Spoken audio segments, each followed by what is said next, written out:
If you want to remove people from a photo on Motorola Edge 70 Fusion, then first of all we're gonna open the Photos app. Now in here we need to open the photo where we have people and on which from which we want to remove them. So over here I have this example picture. Now we can tap on Edit at the bottom of the screen. In here we're gonna choose the Actions category, and in here we should be able to find the magic eraser, so we're gonna select it. Wait a couple of seconds, and then we should be able to tap, circle or brush anything that we want to erase. So let's say I'm gonna do this one by one. I'm gonna just select this person over here. There we go, and we're gonna tap on Erase, and after a couple of seconds we should see the result. There we go. Now of course I can keep going. I'm gonna select the second person.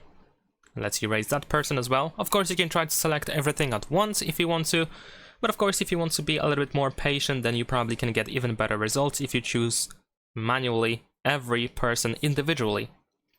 So let's keep doing that.